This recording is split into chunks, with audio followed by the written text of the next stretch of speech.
አዶቤ ኢሉስትሬተር ስንጀምር መጀመሪያችን እንደ ፎቶሾፕ ኒው ፋይል ብለን ነው የምንጀምረው።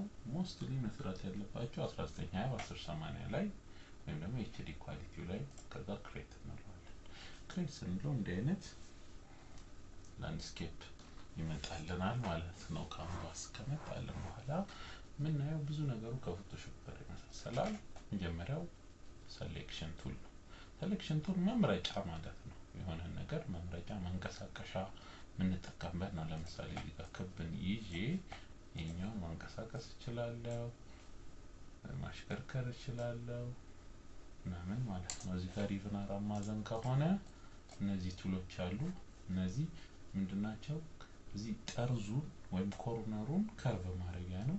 አንዴ እንመርጠውና የምንፈልገውን ፓርት እንደምንፈልገው የምንሰራበት ነው ማለት ነው።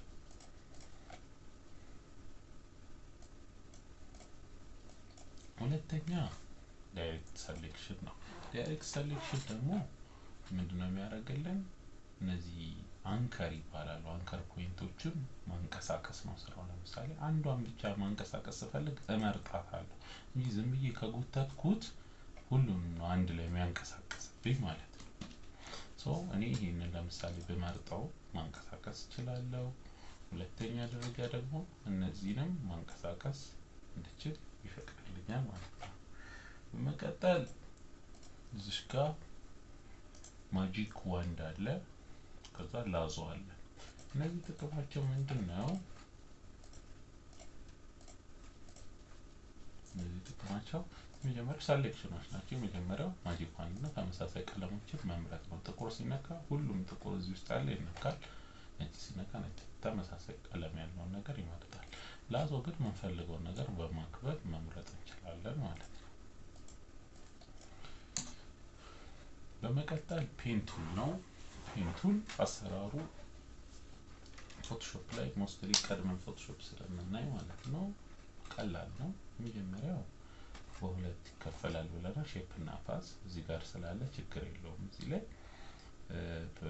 ኢሉስትሬተር ላይ ማለት ነው።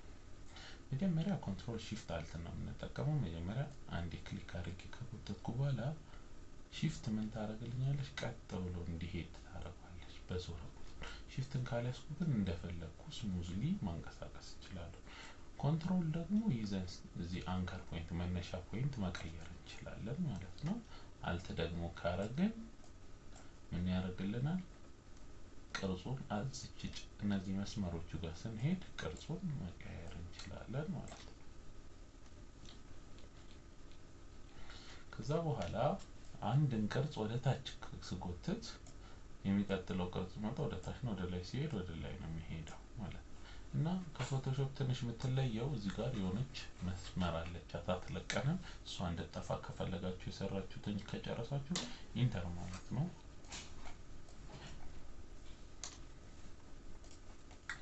ከዛ በኋላ በመቀጠል ከርቫቶር ይባላል። ይሄኛው የሆነን ቅርጽ ስንሰራ እየተከተለ ያስተካክልልናል ማለት ነው። ራሱ ቅርጽ ይሰጥልናል።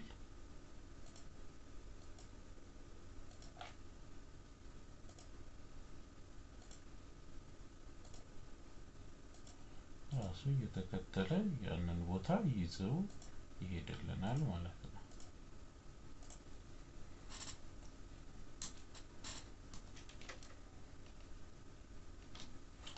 እሺ በመቀጠል ቴክስት አለ። ቴክስት ያው ጽሁፍ መጻፊያ ነው። የፈለግነውን ነገር መጻፍ እንችላለን ማለት ነው።